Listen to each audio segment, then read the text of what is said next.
बहुत धन्यवाद आदरणीय मनोज भाई साहब। मित्रों, परम पूज्य गुरुदेव परम वंदनीय माता जी की दिव्य उपस्थिति को साक्षी मानते हुए माँ गायत्री के पावन मंत्र के साथ मैं अपनी बात को आरंभ करना चाहता हूँ। भारतीय संस्कृति का, भारतीय अध्यात्म का सबसे पवित्र मंत्र गायत्री का ये पावन मंत्र स्मरण दिलाने का मंत्र है कि हमारे जीवन की जो सबसे कीमती संपदा है उसको हम लोग अपने साथ अभी यहीं लेकर के बैठे हैं। मनुष्य का जीवन एक ऐसी संभावना के रूप में हर जीवात्मा को मिला जहाँ पर यदि व्यक्ति का जीवन ऊंचाई की तरफ को उठता है, हम अपने चिंतन को परिष्कृत करते हैं, जीवन को आलोकित करते हैं, व्यक्तित्व को प्रकाशित करते हैं, तो ऊंचे उठते उठते इतना ऊपर उठते हैं कि मनुष्य में और भगवान में कोई अंतर रह नहीं जाता। इंसान वही रहता है, संरचना वही होती है, पर उसके अंदर की चेतना दिव्य हो जाती है। उसको हम लोग पूज्य गुरुदेव के नाम से, स्वामी विवेकानंद के नाम से, महर्षि अरविंद के नाम से जानते हैं और पुकारते हैं।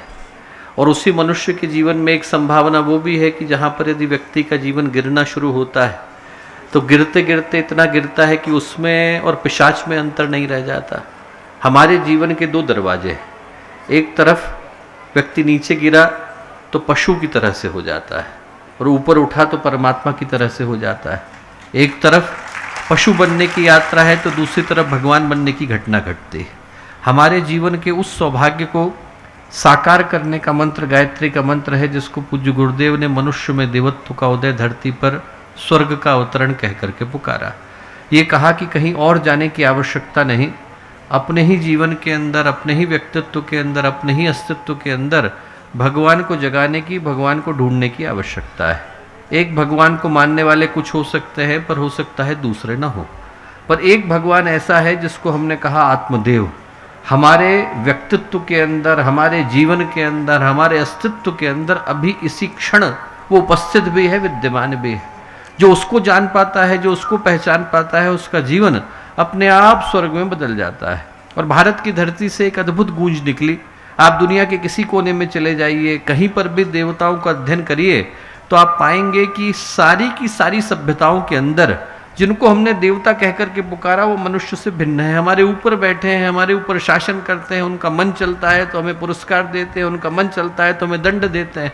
अकेली भारतीय संस्कृति ऐसी है जहां पर हमने देवता उसको कहकर के पुकारा जो हमारे मध्य से निकल करके आता है, आप ही की तरह का दिखता है, आप ही की तरह का बोलता है, उसकी भावनाएं ऊंची हो गई, उसका चित्त शुद्ध हो गया, उसका मन उदार हो गया, उसके अंदर की सोच, उसके अंदर की संकल्पना पवित्र और दिव्य हो गई, तो हमने उसको देवता कह करके पुकारा। देवो दानदवा दीप दानदवा द्युस्थिते भवतेवा। शास्त्र कहते हैं कि देवता वो हुआ जिसके अंदर देने की भावना आई, देने का अधिकार, देने की शक्ति, देने की सामर्थ्य हजारों के पास होती है, देने की भावना बिरलों के पास होती है। जिसके पास देने की भावना आई, जिसके पास ये भावना आई कि ऊपर वाले ने मुझे जो दिया है वो इसलिए दिया है कि मैं दूसरे तक पहुंचा सकूं, दूसरे तक बांट सकूं, जिसके अंदर इस भावना ने जन्म लिया उसके अंदर का देवता जागा। संत तुकाराम की परीक्षा लेने के लिए भगवान शिव आए, भगवान विष्णु आए। छोटी सी झोपड़ी में रहते थे, दरवाजा खटखटाया, पहले भगवान विष्णु ने खटखटाया, बोला अंदर आ जाए। उनने कहा आ जाइए, पर हमारी झोपड़ी छोटी है, इसमें एक व्यक्ति लेट सकता है, दो बैठ सकते हैं, बैठने में तकलीफ ना हो तो अंदर आ जाइए। अंदर आ गए, भगवान विष्णु ने घुटने मोड़ लिए, तुकाराम ने घुटने मोड़ लिए, 3 घंटे गुजर गए। 3 घंटे गुजरने के बाद भगवान शिव आए, दरवाजा खटखटाया, अंदर आ जाए, आ जाइए, पर हमारी झोपड़ी छोटी है, इसमें एक व्यक्ति लेट सकता है, 2 बैठ सकते हैं, 3 खड़े हो सकते हैं, खड़े होने में तकलीफ ना हो तो अंदर आ जाइए। अंदर आ गए, भगवान शिव ने, भगवान विष्णु ने, तुकाराम ने पूरी रात गुजार दी। सुबह का सूरज निकला, पौ फटी। जब पौ फटी तो भगवान शिव ने, भगवान विष्णु ने अपना असली स्वरूप प्रकट किया और तुकाराम से बोले, तुकाराम हमारी दृष्टि में तुम भी देवता हो। तुकाराम बोले, साहब मैं कैसा देवता हूँ, मेरी तो झोपड़ी बहुत छोटी है। बोले झोपड़ी छोटी होगी तो होगी, पर तुम्हारा दिल बहुत बड़ा है, जिसका दिल बड़ा हुआ वो देवता कहलाया। दोस्तों उस दृष्टि से देखें, उस परिभाषा की दृष्टि से देखें तो आप सभी के सभी लोग, वो 2400 जोड़े जो आज अपना कीमती समय निकालकर बारिश की इस बेला में यहाँ इस पहाड़ी के ऊपर आकर के बैठे हैं, आप में से प्रत्येक व्यक्ति देवता है। गायत्री मंत्र की दृष्टि से देखें, गायत्री उपासना की दृष्टि से देखें, आपके संकल्प की दृष्टि से देखें और आपकी संवेदना की दृष्टि से देखें, तो मैं ये कहूंगा कि आज यहाँ पिपलिया बुजुर्ग की पहाड़ी पर सिर्फ व्यक्ति आकर के नहीं बैठे हैं, देवता आकर के बैठे। वो शक्ति जो हमें स्मरण दिलाती है कि हमारा देवता, हमारी उपासना, हमारा साध्य, हमारा साधन, हमारा भगवान हमारे ही भीतर विद्यमान है, उसको हमने माँ गायत्री कह करके पुकारा। एक बार स्थिर चित्त शांत मन के साथ उसी शक्ति का आवाहन करते हैं जो सद्ज्ञान की, सद्बुद्धि की देवी हैं, जिनका स्मरण करने मात्र से व्यक्ति का जीवन पवित्र होता चला जाता है, पावन होता चला जाता है, ऊपर की ओर उठता चला जाता है। उस शक्ति का भावभरा आवाहन, माँ गायत्री का पावन मंत्र एक बार साथ साथ। ओम भूर्भुवः स्वः तत्सवितुर्वरेण्यं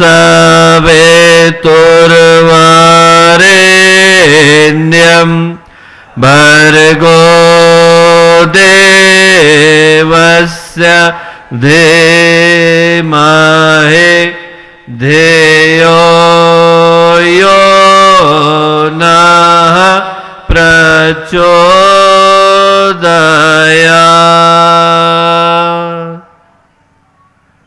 मित्रों, परम पूज्य गुरुदेव परम वंदनीय माता जी के दिव्य संरक्षण में देव शयनी एकादशी का ये पावन दिवस, आज जब हम लोग एक ऐसी पवित्र भूमि पर आकर के उपस्थित हुए जहाँ पर हम लोग ओमकारेश्वर से, महेश्वर से, मंडलेश्वर से, इन सभी पवित्र स्थानों से घिरे हुए हैं और माता अहिल्या की ये पावन भूमि है, साहस की, संकल्प की, संवेदना की भूमि।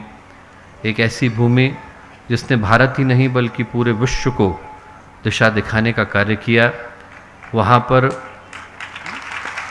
वृक्ष गंगा अभियान के इस पावन अवसर पर जब अनेकों परिजन आकर के उपस्थित हुए, तो आज की शुभ वेला में हम लोगों के साथ मंच पर उपस्थित आदरणीय कुलमी मामा जी, वृक्ष गंगा योजना को अभियान में बदलने वाले आदरणीय दुबे मामा जी, यहाँ उपस्थित आदरणीय श्री राजेश पटेल जी, आदरणीय श्री शर्मा जी, आदरणीय श्री बिरला जी, आदरणीय मेवालाल मामा जी, आदरणीय सरिया मामा जी, बहुत सारे ऐसे लोग जो आसपास के विभिन्न स्थानों से आए, आदरणीय श्री राजकुमार जी, इस क्षेत्र के और इस क्षेत्र के ही नहीं, सेंधवा, खंडवा, ब्रजेश पटेल जी के साथ आई हम लोगों की सभी गायत्री परिवार की वो कन्याएं जिनके अंदर हम लोग माता भगवती देवी के नाम से, वंदनीय माता जी के नाम से चल रही योजना को साकार रूप होता हुआ देखते हैं। गायत्री परिवार के सभी वरिष्ठ सम्मानित कार्यकर्तागण, प्यारे भाइयों बहनों, प्यारे मित्रों, आज जब हम लोग यहाँ आकर के उपस्थित हुए तो सही पूछें तो आज का दिन हम में से प्रत्येक के लिए एक पुकार को लेकर के आया है। कार्यक्रमों का, कार्यशालाओं का, अधिवेशनों का, समारोहों का हिस्सा बन पाने का अवसर हम में से प्रत्येक को अनेकों बार अनेकों स्थानों पर मिलता है, पर जीवन में कभी कभी एक ऐसा प्रश्न आता है जिसका संबंध और जिसका सरोकार हर व्यक्ति के साथ होता है। हम लोग जरा सोच करके देखें कि ये हवा जिसके बगैर हम लोगों का अस्तित्व संभव नहीं, यदि ये बहने से मना कर दे, वो पानी जिसके ऊपर हम लोगों का जीवन पूरी तरह से निर्भर है, वो हम लोगों को मिलने से मना कर दे, वो धरती जो हमें अन्न उपजा करके देती है, जिसके आधार पर व्यक्ति का जीवन, व्यक्ति का अस्तित्व सुरक्षित हो पाता है, वो जहरीला हो जाए, दूषित हो जाए, विकृत हो जाए, तो उसका प्रभाव एक व्यक्ति, एक परिवार पर पड़ने वाला नहीं है। वो समस्या एक गली की, एक मोहल्ले की, एक धर्म की, एक जाति की, एक वर्ग की, एक वर्ण की समस्या नहीं है, वो समस्या पूरे मानवता के अस्तित्व की समस्या है। और आज सौभाग्य का विषय ये है दोस्तों कि भारत की भूमि वो भूमि रही, भारत की संस्कृति वो संस्कृति रही जिसने इस प्रश्न के समाधान के विषय में वर्षों पहले चिंतन किया।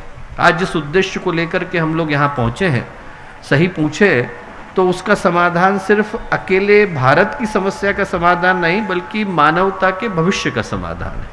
वर्षों पहले जब स्वामी विवेकानंद पाश्चात्य देशों की अपनी लंबी यात्रा के बाद दोबारा भारत लौट करके आए, तो उनका स्वागत करने के लिए बहुत बड़ी सभा का आयोजन हुआ। और जो स्वागत सभा के अध्यक्ष थे, उनने स्वामी विवेकानंद का सम्मान करने के बाद उनसे एक प्रश्न पूछा। प्रश्न ये पूछा कि इतने दिनों तक आप भारत से बाहर रहे, तो आपकी उपस्थिति का लाभ विदेशियों को मिल पाया। जिन विषय से वो लोग सर्वथा परिचित थे, वेद है, वेदांत है, योग सूत्र है, गीता है, उपनिषद है, इन विषयों के विषय में आप जैसे व्यक्तित्व के माध्यम से उनकी समस्या का, उनकी जिज्ञासा का समाधान हो पाया, तो लाभ उनको मिला। आपको क्या मिला? स्वामी विवेकानंद ने इस प्रश्न का बड़ा प्यारा उत्तर दिया। उन्होंने कहा, मैं इतने दिनों तक भारत की भूमि से दूर न रहा होता तो पहले जिन बातों को मैं भावना के आवेश में आकर के सत्य मानता था, आज उनको प्रमाण पूर्वक सत्य नहीं मानता। बोले, मैं आज इस बात को पूरे विश्वास के साथ कह सकता हूं कि पूरे विश्व के मानचित्र में यदि एक देश ऐसा है जहां पर दया का, त्याग का, करुणा का, मानवता का सर्वाधिक विकास हुआ है, तो वो देश भारत का देश। और बोले, पूरे विश्व के मानचित्र में यदि एक देश ऐसा है जहां पर हर उस आत्मा को जो परमात्मा को पाने का प्रयत्न कर रही है, उसको जन्म लेने के लिए बाध्य होना पड़ता है और हुए बिना उसका कल्याण संभव नहीं, तो वो देश भारत का देश। और उस देश से वो बोले, आज नहीं तो कल ज्ञान की, विज्ञान की वो धाराएं फिर से बहेंगी जो अपने प्रकाश से पूरे विश्व को आलोकित करेंगी, आंदोलित करेंगी, उज्ज्वलित करेंगी।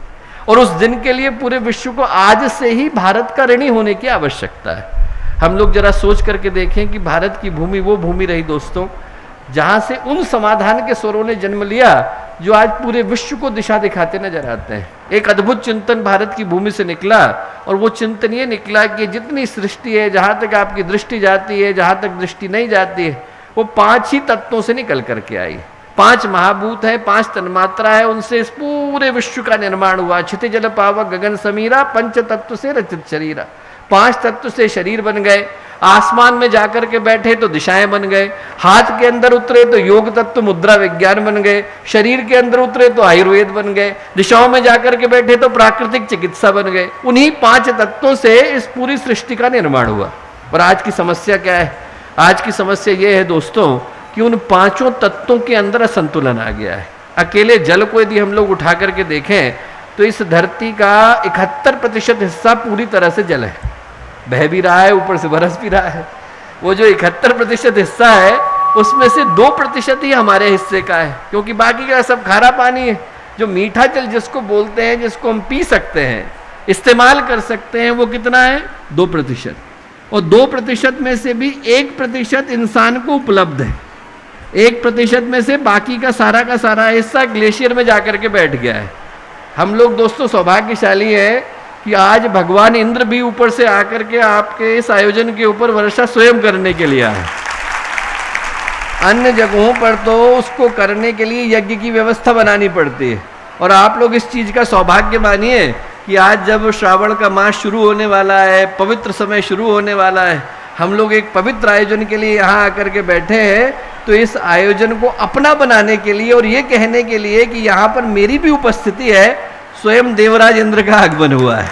तो हम लोग सौभाग्यशाली वेला में हैं।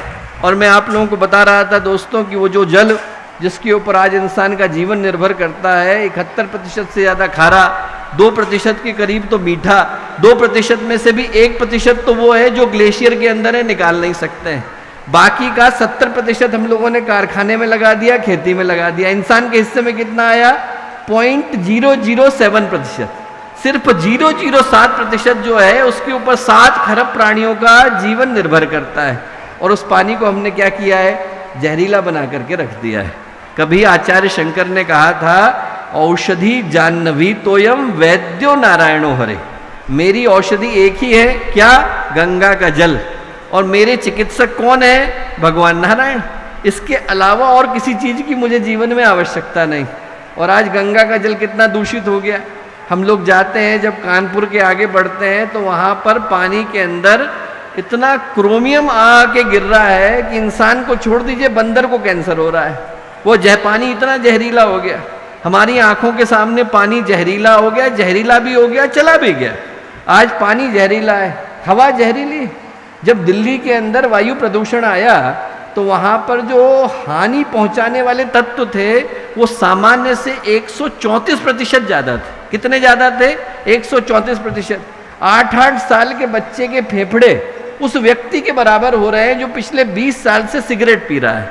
उसका कसूर नहीं, उस बच्चे ने तो सिगरेट पी नहीं, कारखाने भी नहीं लगाए, उसने आसमान के अंदर धुआं भी नहीं छोड़ा है, पर 20 साल के व्यक्ति को जो 20 साल से सिगरेट पी रहा है, उसके फेफड़े जैसे होते हैं वैसे 8-8 साल के बच्चे के हो रहे हैं। 20 लाख बच्चे अकेले दिल्ली के अंदर ऐसे हैं दोस्तों, जिनका जीवन अब जीने योग्य नहीं रह गया है। युद्ध से, आतंकवाद से उतने बच्चे नहीं मर रहे, उतने लोग नहीं मर रहे जितने अकेले वायु प्रदूषण से मर जाते हैं। 5 तत्वों में से जल को हमने दूषित कर दिया, हवा को जहरीला कर दिया, मिट्टी को जहरीला कर दिया। मिट्टी के अंदर अभी थोड़े दिन पहले जब वैज्ञानिकों ने परीक्षण करके देखा तो उन्होंने पाया कि इतना ज़्यादा आर्सेनिक मिट्टी के अंदर है कि 30-30 साल के व्यक्ति के घुटनों में दर्द शुरू हो गया है। आप जरा सोच करके देखिए, छोटी छोटी जगह पर जा करके देखिए। आज भी भारत का जो आम आदमी है और सामान्य इंसान है, वो अपने जीवन को संयम के साथ जीता है, अनुशासन के साथ जीता है। फिर क्या कारण है कि 40-40 साल के व्यक्ति को हार्ट अटैक आ रहा है? क्या कारण है कि 45-45 साल के व्यक्ति के घुटनों में वही दर्द शुरू हो जाता है जो कभी 80 साल की उम्र में शुरू हुआ करता था? क्योंकि मिट्टी के अंदर जहर आ गया। जो बारिश ऊपर से हो रही है वो 35% जहरीली। इतना सल्फर पिछले 40 सालों के अंदर हम लोगों ने आसमान के अंदर उछाल करके भर दिया कि जो बारिश होती है उसके अंदर सामान्य से 30 गुना ज़्यादा सल्फर विद्यमान है। जो बिल्डिंगें होती हैं उनकी उम्र 3 गुना कम हो जाती है। जब बिल्डिंगों की उम्र 3 गुना कम हो गई तो इंसान की कितनी कम होगी? आप जरा सोच करके देखो, जब बिल्डिंगें जो 100 साल के लिए बनती थी उनको 30 साल के बाद दोबारा बनाना पड़ता था, तो इंसान की क्या हालत होती हो? हम लोग जरा सोच के देखें। 5 तत्वों के ऊपर इंसान का जीवन सुरक्षित होता था। क्षिति जल पावक गगन समीरा, 5 तत्व से रचित शरीरा। जल दूषित हो गया, मिट्टी दूषित हो गई, हवा जहरीली हो गई, मौसम बेकाबू है, प्रकृति क्रुद्ध है, पर्यावरण प्रदूषित है। पिछले 100 साल के अंदर 192 से ज्यादा ग्लेशियर पिघल चुके हैं, 350 से ज्यादा प्रजातियां चली गई। अब हम जरा सोच करके देखें कि हम अपने बच्चों के हाथ में क्या छोड़ के जा रहे हैं। जब आने वाले दिनों में उनके पास न पीने के लिए पानी होगा, न सांस लेने को हवा होगी, न जमीन अन्न उपजा करके देगी, जहां से जाएंगे वहां पर उनको प्रदूषण देखने को मिलेगा, विकिरण देखने को मिलेगा, तो ऐसे में उनका जीवन किस हालत का होगा? हम लोगों को ये सोचने की आवश्यकता है कि आज की तारीख में हम लोग मात्र वृक्ष लगाने के लिए आकर के उपस्थित नहीं हुए, हमारे बच्चों की और उनके बाद की पीढ़ियों की पुकार को सुन करके यहाँ उपस्थित हुए। इसलिए आकर के उपस्थित हुए हैं कि हम उनको बताना चाहते हैं कि उनके हाथ में हम लोग एक स्वस्थ सुरक्षित दुनिया सौंप करके जाना चाहते हैं। एक ऐसी दुनिया सौंप करके जाना चाहते हैं जहां पर उनको सांस लेने के लिए किसी से पूछने की आवश्यकता ना हो। आज की तारीख में यदि हम लोग सोच करके देखें कि इसके पीछे का कारण क्या है, पीछे का कारण एक ही है दोस्तों। भारत की मिट्टी की आवाज थी, पुत्रोहम पृथिव्या, माता भूमि ही पुत्रोहम पृथिव्या। माता जो है मेरी भूमि है, मैं उसका पुत्र हूँ, उसकी रक्षा की जिम्मेवारी मेरी है। छोटे से बच्चे को भी हमें सिखाते थे, जब वो बिस्तर से नीचे उतरता था तो कहते थे विष्णु पत्नी नमस्तुभ्यम पाद स्पर्शम क्षमस्व में। आप भगवान विष्णु की पत्नी है, आपको मैं पैर से छूने जा रहा हूँ, क्षमा करिएगा, कहीं गलती से आपको कष्ट ना हो जाए। छोटे छोटे बच्चे के मन में हम लोग ये भावना रखते थे कि जो बहने वाली हवा है, जो चलने वाला पानी है, जो उगने वाला पेड़ है, क्या है? ये मेरे ही अस्तित्व का हिस्सा है। ये प्रकृति मेरी माँ है, ये बहने वाली नदी मेरी माँ है, ये सारी की सारी हवाएं, ये सारी की सारी चीजें इसलिए हैं कि इनने मुझे जन्म दिया। आप जरा सोचिए, जब हम लोग यज्ञ करने के लिए बैठते हैं तो यज्ञ में सबसे पहले किस देवता का, किस देवी का पूजन करते हैं? पृथ्वी का करते हैं। उसके बाद ब्रह्मांड का करते हैं। देवी देवताओं के नाम तो बाद में आते हैं। सबसे पहले तो धरती को पूजा हमने, सबसे पहले तो उस धरती का नमन किया जिसने हमें धारण करने का काम किया। हम लोग शांति पाठ बोलते हैं तो शांति पाठ में देवताओं के नाम तो बाद में आते हैं। पहले औषधि को धन्यवाद देते हैं, वृक्ष को धन्यवाद देते हैं, वनस्पति को धन्यवाद देते हैं, हवा को धन्यवाद देते हैं, आग को धन्यवाद देते हैं। छोटी छोटी जगह में आप जाएं तो भारत की जो परंपरा थी वो इतनी पवित्र परंपरा थी कि उसके आधार पर पूरी दुनिया की संरचना होती थी। गुरुदेव ने शांति कुंज को बसाया तो आज तो सारी दुनिया उसी चिंतन को लेकर के चल रही है। पर 71 में गुरुदेव ने ये चिंतन दिया कि सारी की सारी चीज़ों को दोबारा से रिसाइकिल करके दोबारा से बनाने की आवश्यकता है। कपड़ा पुराना हो जाएगा तो वो बैग में बदल जाएगा, जैसे ही चीज़ें पुरानी हो जाएंगी तो वो कपड़े में बदल जाएंगी, कपड़ा पुराना हो जाएगा तो कागज़ में बदल जाएगा, कागज़ हो जाएगा तो लेखनी में बदल जाएगा। ये चिंतन गुरुदेव ने कब दिया? 71 में दिया। और एक अद्भुत चिंतन दिया। चिंतन ये दिया कि सिर्फ हमें प्रकृति के लिए ही धन्यवाद देने की आवश्यकता नहीं। मैं जर्मनी में था एक जगह पर, वहाँ पर मेरे साथ में एक और सज्जन थे, उनको नोबेल प्राइज़ मिला हुआ था। 78 वर्ष के रहे होंगे और पिछले 60 वर्ष से पर्यावरण के लिए काम कर रहे थे। उनको जब हमने उपहार दिया, अभी जिस तरीके का उपहार दिया वो उस कागज से निकल करके आया है। जितना कूड़ा शांति कुंज में विश्वविद्यालय में होता है उसको दोबारा से रिसाइकिल करके हम लोग कागज बना लेते हैं, कागज का बैग बना लेते हैं। उस बैग का उपहार अभी हमने अपने गणमान्य अतिथियों को दिया। पूरा का पूरा जो कैंपस है शांति कुंज का, विश्वविद्यालय का, 350 एकड़ का जितना क्षेत्र है उसके सारे कूड़े को दोबारा से रिसाइकिल करके बना लेते हैं। तो वो जब उपहार उनको दिया तो जितना नारियल चढ़ा था, नारियल के रेशों से रिसाइकिल करके जो बैग बनाया था, जब उनको दिया तो उनने पूछा कि पूज्य गुरुदेव का चिंतन क्या था। मैंने उनसे कहा कि पूज्य गुरुदेव ने ये चिंतन दिया कि एक धन्यवाद तो हमें पृथ्वी को देने की आवश्यकता है, धरती को देने की आवश्यकता है, प्रकृति को देने की आवश्यकता है। एक धन्यवाद अन्य प्राणियों को देने की आवश्यकता है। एक धन्यवाद अन्य मनुष्यों को देने की आवश्यकता है। एक धन्यवाद हमसे पहले वाली पीढ़ी को देने की आवश्यकता है। एक धन्यवाद हमसे बाद वाली पीढ़ी को देने की आवश्यकता है। उनसे हमने लिया क्या और अगले के लिए छोड़ा क्या। जब उनके बोलने की बारी आई दोस्तों, मैं आपको बता नहीं सकता, उनके आंख में आंसू थे। उनने कहा मैं 60 साल से पूरे विश्व में भ्रमण कर रहा हूँ, पर्यावरण के लिए मेरा जीवन चला गया, मुझे नोबेल प्राइज मिल गया, दुनिया का ऐसा कोई सम्मान नहीं है जो मुझे नहीं मिला। बोले मैंने आज तक नहीं सोचा था कि मुझे एक ऐसा चिंतन सोचने को मिलेगा जो मुझे सोचने के लिए मजबूर कर देगा कि मुझे आने वाली पीढ़ी के लिए क्या छोड़ना है। वो चिंतन पूज्य गुरुदेव का चिंतन। हम लोग सौभाग्यशाली हैं दोस्तों कि भारत की संस्कृति, जिस संस्कृति के अंदर कण कण के अंदर देवता को देखने का भाव रहा, ऊपर से गिरती बारिश की बूंदों को पवित्रता के साथ स्वीकारने का भाव रहा। हम लोग जरा सोच करके देखें, आज जिस जल के लिए हम लोग आकर के एकत्रित हुए हैं, हमारे यहाँ हर चीज का अलग अलग नाम था। ये जो बरसात की बूंदें गिर रही हैं इनका नाम इंद्र है। यदि ये तालाब इंसान ने बनाया तो तड़ाक कहलाता है, प्रकृति ने बना के दिया तो उद्भिद कहलाता है, नदी का जल है तो नद कहलाता है, सरोवर का जल है तो सर कहलाता है, कुएं का जल है तो वापी कहलाता है। अकेले शब्द कल्पद्रुम के अंदर जल के लिए 108 नाम है और हर नाम दूसरे नाम से भिन्न है। इतना गंभीर ज्ञान भारत का ज्ञान रहा।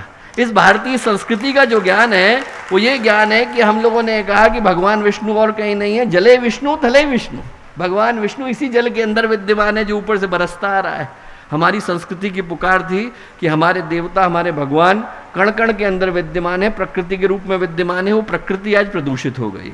प्रश्न हमारे लिए लेकर के आई है कि आने वाली पीढ़ी के हाथ में हम किस तरह की दुनिया छोड़ करके जाना चाहते हैं। स्वस्थ हवा छोड़ के जाना चाहते हैं, स्वच्छ जल छोड़ के जाना चाहते हैं, अच्छी धरती छोड़ करके जाना चाहते हैं, उपजाऊ भूमि छोड़ करके जाना चाहते हैं। यदि छोड़ करके जाना चाहते हैं तो संकल्प को पूरा करने के लिए आज का दिन है। दोस्तों हम लोग यहाँ आकर के बैठे क्योंकि हमारी मध्य प्रदेश की शाखा के प्रति हम लोगों का जितना गर्व और गौरव है उतना शायद ही किसी और शाखा के प्रति। ये एक अद्भुत बात, 300 की 300 पहाड़ियों को उन लोगों ने हरा करके दिखा दिया।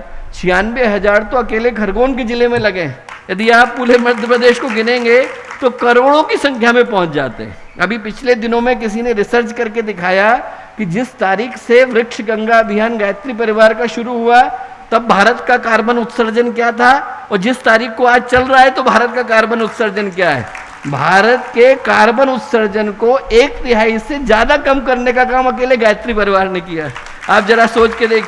और जब उस मैप को उठा करके देखते हैं कि उस मैप में देखते हैं कि आज से 12 साल पहले क्या था और आज की तारीख में क्या है, तो आप पाते हैं कि सारा अलीराजपुर का क्षेत्र, बुरहानपुर का क्षेत्र, सेंधवा का क्षेत्र, खरगोन का क्षेत्र, मंदसौर का क्षेत्र, मालवा, निमाड़ से लेकर जबलपुर तक का क्षेत्र पूरा का पूरा हरा है। किसके कारण हरा है? गायत्री परिवार के कारण हरा है। दोस्तों आज हम लोग एक सौभाग्य का हिस्सा बनने जा रहे हैं। आज का दिन हम लोगों के लिए पुकार लेकर के आया कि हम लोग यहाँ वृक्ष के रूप में एक उपहार आने वाली पीढ़ी के हाथ में सौंपना चाहते हैं। आप में से प्रत्येक व्यक्ति जो आज यहाँ इस संकल्प का हिस्सा बनने के लिए आकर के उपस्थित हुआ, मैं आप में से प्रत्येक को नमन करता हूँ, आप में से प्रत्येक का अभिवादन करता हूँ, सभी को अभिनंदन करता हूँ, क्योंकि आप लोग एक ऐसी पवित्र ऊर्जा का प्रतिनिधि प्रमाण आज बनने जा रहे हैं जिसका गवाही, जिसकी आने वाले समय में जितनी पीढ़ियां हैं वो जितना आपको धन्यवाद देंगी उतना कम पड़ेगा। आज का दिन निश्चित रूप से उस सौभाग्य को लेकर के आया। क्योंकि बाहर बारिश का मौसम हो चला है तो मैं बहुत ज़्यादा बातें नहीं कहूँगा, बस एक कहानी सुना करके अपनी बात को समाप्त करूँगा। और वो कहानी जो है माता अहिल्याबाई की है, इसी भूमि की है। माता अहिल्याबाई का जीवन बहुत ज़्यादा हद तक एक युद्ध की स्थिति से निपटने के लिए गया। बहुत अल्प आयु में 29 वर्ष की आयु में ही उनको राज्य की बागडोर मिल गई थी और उसी समय में उनको लंबे समय तक युद्ध करना पड़ा। बहुत सारे साम्राज्यों के साथ भिड़ना पड़ा और इस पूरे क्षेत्र को एक लंबे संग्राम के बाद और लंबे विग्रह के बाद वो स्थिर कर पाई। और उनका एक अद्भुत स्वरूप था, पूरे ही राज्य की माता थी। उनका मन बहुत था कि मैं गीता को पढूं। तो एक दिन उनने अपने पुरोहित जी को बुलाया, बोले ऐसा करिए पंडित जी, अब मैं बहुत समय से चाहती थी कि गीता को पढूं, पढ़ नहीं पाई। अब मेरा मन है कि गीता को पढूं, पर गीता को पढ़ने के लिए समय लगेगा। एक अच्छा तरीका ये होगा कि आप रोज आइए, गीता का एक श्लोक बोलिए, दिन भर मैं उस पर चिंतन करूंगी, मनन करूंगी, तो हो सकता है 2 वर्ष में मुझे गीता याद हो जाए। उनने कहा बिल्कुल महारानी। अगले दिन जो है पंडित जी गीता लेकर के आ गए। उनने पहला श्लोक बोला, बोले धृतराष्ट्रवाच धर्म क्षेत्रे कुरुक्षेत्रे संवेदा युयुत्सव मामकः पांडवाश्चैव किम कुर्वत संजय। धर्म क्षेत्र में, कुरुक्षेत्र में मेरे बच्चे, पांडु के बच्चे क्या कर रहे हैं बता। इतना बोलना था कि माता अहिल्या बोली आगे बोलने की जरूरत नहीं है, मुझे गीता समझ में आ गई। क्या बोल रही महारानी? बोले अभी तो गीता शुरू ही नहीं हुई। गीता के जो मूल नायक हैं वो भगवान कृष्ण है, वो तो दूसरे अध्याय में बोलेंगे। अभी तो जो कहानी का खलनायक है धृतराष्ट्र, वो बोल रहा है, और वो भी कोई ज्ञान की बातें नहीं बोल रहा है, ऐसा कोई अध्यात्म उसके अंदर नहीं है। इतना ही पूछ रहा है कि धर्म क्षेत्र में, कुरुक्षेत्र में मेरे बच्चे, पांडु के बच्चे क्या कर रहे हैं बता। बोले नहीं नहीं फिर से बोलिए। बोले धर्म क्षेत्र कुरुक्षेत्र। बोले रुक जाइए, आपने कहा धर्म क्षेत्र कुरुक्षेत्र, और मैंने सुना क्षेत्रे क्षेत्रे धर्मम कुरु। जिसको जो क्षेत्र मिल गया वो वहां धर्म को करे। मेरी दृष्टि में गीता का इतना ही सार है। ऊपर वाले ने हमें जहां बिठा दिया, ऊपर वाले ने निमाड़ में बिठा दिया, मालवा में बिठा दिया, खरगोन में बिठा दिया, मंदसौर में बिठा दिया। ऊपर वाले ने कहा कि आपको यहाँ बैठना है। यहाँ बैठने पर मेरे हाथ में जो दायित्व आया, उस दायित्व को मैंने धर्म की तरह से निभाया, तो मेरे जीवन में गीता प्रवाहित होती है। मैं ये कहूँगा दोस्तों, आप में से प्रत्येक के माध्यम से गीता प्रवाहित हो रही है। आप में से प्रत्येक के माध्यम से भगवान प्रवाहित हो रहे हैं। आप में से प्रत्येक के माध्यम से अध्यात्म प्रवाहित हो रहा है। जैसे ही हमें जो करने को ऊपर वाले ने दिया, उसी भावना के साथ करते हैं, उसी संकल्प के साथ करते हैं। जैसे हम भगवान के पूजन को करते हैं, तो हमारे हाथ से किया गया कृत्य, हमारे हाथ से करा गया कर्म अपने आप भगवान की उपासना बन जाता है। अच्छे पुत्र बने, अच्छे पुत्री बने, अच्छे भाई बने, अच्छे बहन बने, अच्छे पति बने, अच्छी पत्नी बने और अच्छे नागरिक बने। जैसे ही ये संकल्प और ये सूत्र हमारे जीवन में आया, वैसे ही हमारे माध्यम से गीता का तत्व और गीता का दर्शन प्रवाहित होता है। आप में से प्रत्येक के माध्यम से वो प्रवाहित हो, ऐसी प्रार्थना मैं पूज्य गुरुदेव से, वंदनीय माता जी से करता हूँ। इतनी विषम और विकराल परिस्थितियों के मध्य में आप लोगों ने इन बातों को इतने धैर्य के साथ सुना, उसके लिए पुनः आप में से प्रत्येक को बहुत सारा धन्यवाद, साधुवाद, शुभकामनाएं, शुभेच्छाएं। बहुत धन्यवाद आदरणीय मनोज भाई साहब। मित्रों, परम पूज्य गुरुदेव, परम वंदनीय माता जी की दिव्य उपस्थिति को साक्षी मानते हुए माँ गायत्री के पावन मंत्र के साथ मैं अपनी बात को आरंभ करना चाहता हूँ। भारतीय संस्कृति का, भारतीय अध्यात्म का सबसे पवित्र मंत्र गायत्री का ये पावन मंत्र स्मरण दिलाने का मंत्र है कि हमारे जीवन की जो सबसे कीमती संपदा है, उसको हम लोग अपने साथ अभी यहीं लेकर के बैठे हैं। मनुष्य का जीवन एक ऐसी संभावना के रूप में हर जीवात्मा को मिला, जहाँ पर यदि व्यक्ति का जीवन ऊंचाई की तरफ को उठता है, हम अपने चिंतन को परिष्कृत करते हैं, जीवन को आलोकित करते हैं, व्यक्तित्व को प्रकाशित करते हैं, तो ऊंचे उठते उठते इतना ऊपर उठते हैं कि मनुष्य में और भगवान में कोई अंतर रह नहीं जाता। इंसान वही रहता है, संरचना वही होती है, पर उसके अंदर की चेतना दिव्य हो जाती है। उसको हम लोग पूज्य गुरुदेव के नाम से, स्वामी विवेकानंद के नाम से, महर्षि अरविंद के नाम से जानते हैं और पुकारते हैं।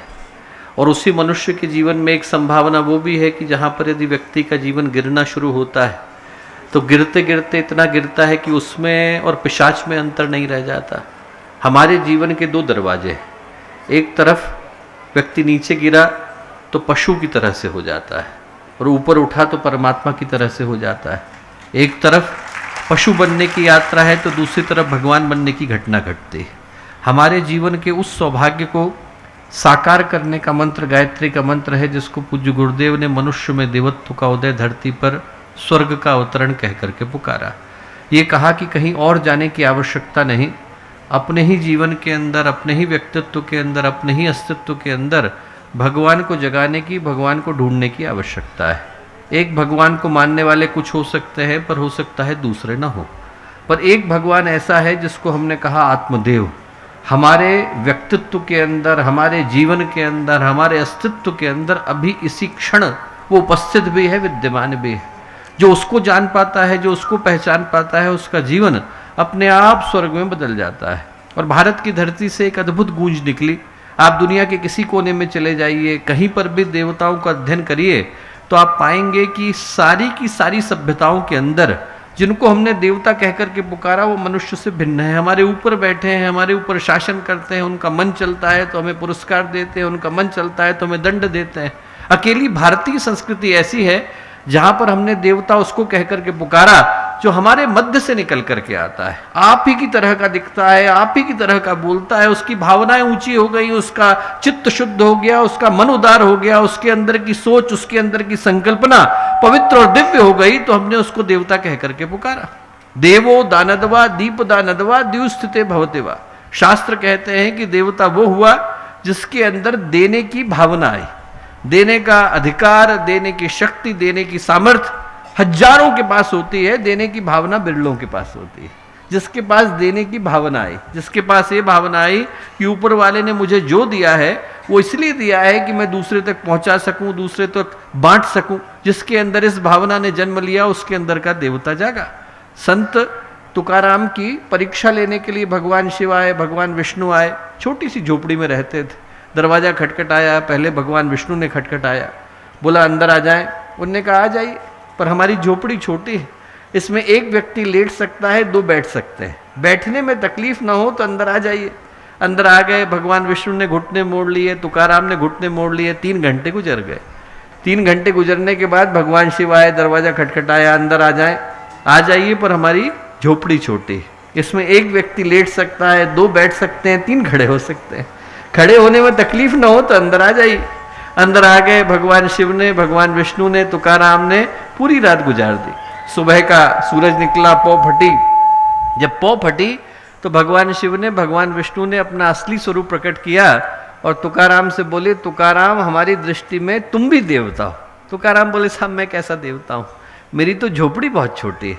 बोले झोपड़ी छोटी होगी तो होगी, पर तुम्हारा दिल बहुत बड़ा है, जिसका दिल बड़ा हुआ वो देवता कहलाया।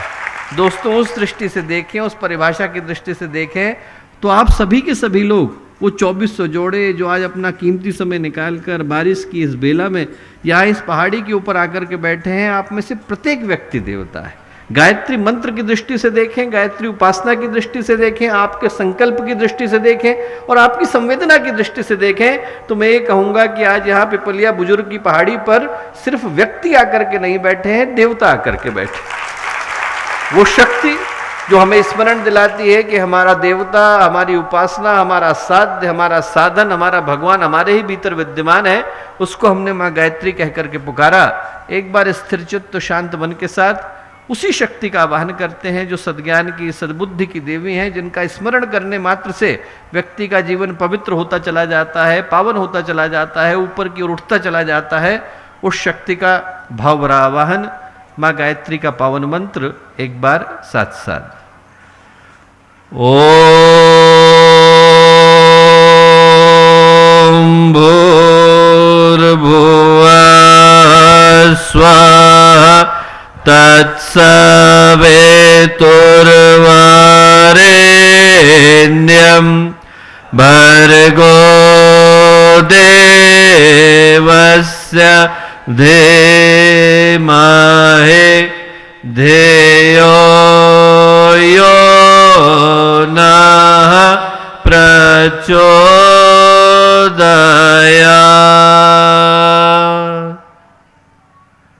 मित्रों, परम पूज्य गुरुदेव परम वंदनीय माता जी के दिव्य संरक्षण में देव शयनी एकादशी का ये पावन दिवस, आज जब हम लोग एक ऐसी पवित्र भूमि पर आकर के उपस्थित हुए जहाँ पर हम लोग ओमकारेश्वर से, महेश्वर से, मंडलेश्वर से, इन सभी पवित्र स्थानों से घिरे हुए हैं और माता अहिल्या की ये पावन भूमि है, साहस की, संकल्प की, संवेदना की भूमि। एक ऐसी भूमि जिसने भारत ही नहीं बल्कि पूरे विश्व को दिशा दिखाने का कार्य किया। वहाँ पर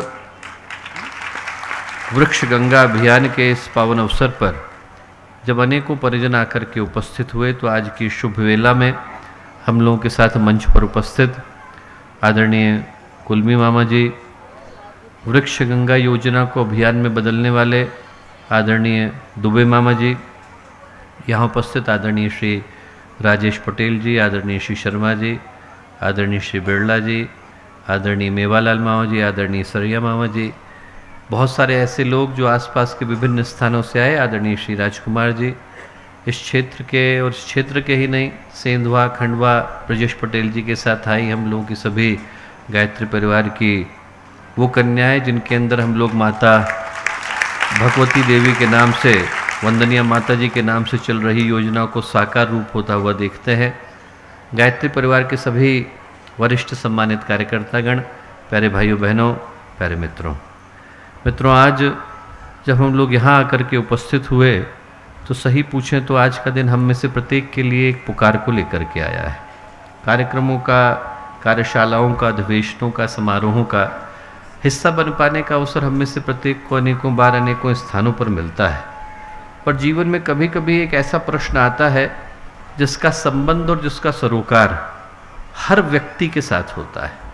हम लोग जरा सोच करके देखें कि ये हवा जिसके बगैर हम लोगों का अस्तित्व संभव नहीं, यदि ये बहने से मना कर दे, वो पानी जिसके ऊपर हम लोगों का जीवन पूरी तरह से निर्भर है, वो हम लोगों को मिलने से मना कर दे, वो धरती जो हमें अन्न उपजा करके देती है, जिसके आधार पर व्यक्ति का जीवन, व्यक्ति का अस्तित्व सुरक्षित हो पाता है, वो जहरीला हो जाए, दूषित हो जाए, विकृत हो जाए, तो उसका प्रभाव एक व्यक्ति, एक परिवार पर पड़ने वाला नहीं है। वो समस्या एक गली की, एक मोहल्ले की, एक धर्म की, एक जाति की, एक वर्ग की, एक वर्ण की समस्या नहीं है, वो समस्या पूरे मानवता के अस्तित्व की समस्या है। और आज सौभाग्य का विषय ये है दोस्तों कि भारत की भूमि वो भूमि रही, भारत की संस्कृति वो संस्कृति रही जिसने इस प्रश्न के समाधान के विषय में वर्षों पहले चिंतन किया। आज जिस उद्देश्य को लेकर के हम लोग यहाँ पहुँचे हैं, सही पूछे तो उसका समाधान सिर्फ अकेले भारत की समस्या का समाधान नहीं, बल्कि मानवता के भविष्य का समाधान है। वर्षों पहले जब स्वामी विवेकानंद पाश्चात्य देशों की अपनी लंबी यात्रा के बाद दोबारा भारत लौट करके आए, तो उनका स्वागत करने के लिए बहुत बड़ी सभा का आयोजन हुआ, और जो स्वागत सभा के अध्यक्ष थे उनने स्वामी विवेकानंद का सम्मान करने के बाद उनसे एक प्रश्न पूछा। प्रश्न ये पूछा कि इतने दिनों तक आप भारत से बाहर रहे, तो आपकी उपस्थिति का लाभ विदेशियों को मिल पाया, जिन विषय से वो लोग सर्वथा परिचित थे, वेद है, वेदांत है, योग सूत्र है, गीता है, उपनिषद है, इन विषयों के विषय में आप जैसे व्यक्तित्व के माध्यम से उनकी समस्या का, उनकी जिज्ञासा का समाधान हो पाया, तो लाभ उनको मिला, आपको क्या मिला? स्वामी विवेकानंद ने इस प्रश्न का बड़ा प्यारा उत्तर दिया। उन्होंने कहा, मैं इतने दिनों तक भारत की भूमि से दूर न रहा होता तो पहले जिन बातों को मैं भावना के आवेश में आकर के सत्य मानता था, आज उनको प्रमाण पूर्वक सत्य नहीं मानता। बोले, मैं आज इस बात को पूरे विश्वास के साथ कह सकता हूं कि पूरे विश्व के मानचित्र में यदि एक देश ऐसा है जहां पर दया का, त्याग का, करुणा का, मानवता का सर्वाधिक विकास हुआ है, तो वो देश भारत का देश। और बोले, पूरे विश्व के मानचित्र में यदि एक देश ऐसा है जहां पर हर उस आत्मा को जो परमात्मा को पाने का प्रयत्न कर रही है, उसको जन्म लेने के लिए बाध्य होना पड़ता है और हुए बिना उसका कल्याण संभव नहीं, तो वो देश भारत का देश। और उस देश से वो बोले, आज नहीं तो कल ज्ञान की, विज्ञान की वो धाराएं फिर से बहेंगी जो अपने प्रकाश से पूरे विश्व को आलोकित करेंगी, आंदोलित करेंगी, उज्ज्वलित करेंगी। और उस दिन के लिए पूरे विश्व को आज से ही भारत का ऋणी होने की आवश्यकता है। हम लोग जरा सोच करके देखें कि भारत की भूमि वो भूमि रही दोस्तों जहां से उन समाधान के स्वरों ने जन्म लिया जो आज पूरे विश्व को दिशा दिखाते नजर आते हैं। एक अद्भुत चिंतन भारत की भूमि से निकला, और वो चिंतन ये निकला कि जितनी सृष्टि है, जहां तक आपकी दृष्टि जाती है, जहां तक दृष्टि नहीं जाती है, वो 5 ही तत्वों से निकल करके आई। 5 महाभूत है, 5 तन्मात्रा है, उनसे इस पूरे विश्व का निर्माण हुआ। क्षिति जल पावक गगन समीरा, 5 तत्व से रचित शरीरा। 5 तत्व से शरीर बन गए। आसमान में जाकर के बैठे तो दिशाएं बन गए, हाथ के अंदर उतरे तो योग तत्व मुद्रा विज्ञान बन गए, शरीर के अंदर उतरे तो आयुर्वेद बन गए, दिशाओं में जाकर के बैठे तो प्राकृतिक चिकित्सा बन गए। उन्हीं 5 तत्वों से इस पूरी सृष्टि का निर्माण हुआ। और आज की समस्या क्या है? आज की समस्या ये है दोस्तों कि उन पांचों तत्वों के अंदर असंतुलन आ गया है। अकेले जल को यदि हम लोग उठा करके देखें तो इस धरती का 71% हिस्सा पूरी तरह से जल है, बह भी रहा है, ऊपर से बरस भी रहा है। वो जो 71% हिस्सा है उसमें से 2% ही हमारे हिस्से का है, क्योंकि बाकी का सब खारा पानी है। जो मीठा जल जिसको बोलते हैं, जिसको हम पी सकते हैं, इस्तेमाल कर सकते हैं, वो कितना है? 2%। और 2% में से भी 1% इंसान को उपलब्ध है। 1% में से बाकी का सारा हिस्सा ग्लेशियर में जाकर के बैठ गया है। हम लोग दोस्तों सौभाग्यशाली है कि आज भगवान इंद्र भी ऊपर से आकर के आपके इस आयोजन के ऊपर वर्षा स्वयं करने के लिए आए। अन्य जगहों पर तो उसको करने के लिए यज्ञ की व्यवस्था बनानी पड़ती है, और आप लोग इस चीज का सौभाग्य मानिए कि आज जब श्रावण का मास शुरू होने वाला है, पवित्र समय शुरू होने वाला है, हम लोग एक पवित्र आयोजन के लिए यहाँ आकर के बैठे हैं, तो इस आयोजन को अपना बनाने के लिए और ये कहने के लिए कि यहाँ पर मेरी भी उपस्थिति है, स्वयं देवराज इंद्र का आगमन हुआ है। तो हम लोग सौभाग्यशाली वेला में हैं। और मैं आप लोगों को बता रहा था दोस्तों कि वो जो जल जिसके ऊपर आज इंसान का जीवन निर्भर करता है, 71% से ज़्यादा खारा, 2% के करीब तो मीठा, 2% में से भी 1% तो वो है जो ग्लेशियर के अंदर है, निकाल नहीं सकते हैं। बाकी का 70% हम लोगों ने कारखाने में लगा दिया, खेती में लगा दिया। इंसान के हिस्से में कितना आया? 0.007%। सिर्फ 0.07% जो है उसके ऊपर 7 खरब प्राणियों का जीवन निर्भर करता है। और उस पानी को हमने क्या किया है? जहरीला बना करके रख दिया है। कभी आचार्य शंकर ने कहा था, औषधि जाह्नवी तोयम वैद्यो नारायणो हरे। मेरी औषधि एक ही है, क्या? गंगा का जल। और मेरे चिकित्सक कौन है? भगवान नारायण। इसके अलावा और किसी चीज की मुझे जीवन में आवश्यकता नहीं। और आज गंगा का जल कितना दूषित हो गया। हम लोग जाते हैं, जब कानपुर के आगे बढ़ते हैं तो वहां पर पानी के अंदर इतना क्रोमियम आके गिर रहा है कि इंसान को छोड़ दीजिए, बंदर को कैंसर हो रहा है। वो पानी इतना जहरीला हो गया, हमारी आंखों के सामने पानी जहरीला हो गया, जहरीला भी हो गया, चला भी गया। आज पानी जहरीला है, हवा जहरीली। जब दिल्ली के अंदर वायु प्रदूषण आया तो वहां पर जो हानि पहुंचाने वाले तत्व थे वो सामान्य से 134% ज्यादा थे। कितने ज्यादा थे? 134%। 8-8 साल के बच्चे के फेफड़े उस व्यक्ति के बराबर हो रहे हैं जो पिछले 20 साल से सिगरेट पी रहा है। उसका कसूर नहीं, उस बच्चे ने तो सिगरेट पी नहीं, कारखाने भी नहीं लगाए, उसने आसमान के अंदर धुआं भी नहीं छोड़ा है, पर 20 साल के व्यक्ति को जो 20 साल से सिगरेट पी रहा है उसके फेफड़े जैसे होते हैं वैसे 8-8 साल के बच्चे के हो रहे हैं। 20 लाख बच्चे अकेले दिल्ली के अंदर ऐसे हैं दोस्तों जिनका जीवन अब जीने योग्य नहीं रह गया है। युद्ध से, आतंकवाद से उतने बच्चे नहीं मर रहे, उतने लोग नहीं मर रहे जितने अकेले वायु प्रदूषण से मर जाते हैं। 5 तत्वों में से जल को हमने दूषित कर दिया, हवा को जहरीला कर दिया, मिट्टी को जहरीला कर दिया। मिट्टी के अंदर अभी थोड़े दिन पहले जब वैज्ञानिकों ने परीक्षण करके देखा तो उन्होंने पाया कि इतना ज़्यादा आर्सेनिक मिट्टी के अंदर है कि 30-30 साल के व्यक्ति के घुटनों में दर्द शुरू हो गया है। आप जरा सोच करके देखिए, छोटी छोटी जगह पर जा करके देखिए। आज भी भारत का जो आम आदमी है और सामान्य इंसान है वो अपने जीवन को संयम के साथ जीता है, अनुशासन के साथ जीता है। फिर क्या कारण है कि 40-40 साल के व्यक्ति को हार्ट अटैक आ रहा है? क्या कारण है कि 45-45 साल के व्यक्ति के घुटनों में वही दर्द शुरू हो जाता है जो कभी 80 साल की उम्र में शुरू हुआ करता था? क्योंकि मिट्टी के अंदर जहर आ गया। जो बारिश ऊपर से हो रही है वो 35% जहरीली। इतना सल्फर पिछले 40 सालों के अंदर हम लोगों ने आसमान के अंदर उछाल करके भर दिया कि जो बारिश होती है उसके अंदर सामान्य से 30 गुना ज़्यादा सल्फर विद्यमान है। जो बिल्डिंगें होती हैं उनकी उम्र 3 गुना कम हो जाती है। जब बिल्डिंगों की उम्र 3 गुना कम हो गई तो इंसान की कितनी कम होगी? आप जरा सोच करके देखो, जब बिल्डिंगें जो 100 साल के लिए बनती थी उनको 30 साल के बाद दोबारा बनाना पड़ता था, तो इंसान की क्या हालत होती हो? हम लोग जरा सोच के देखें।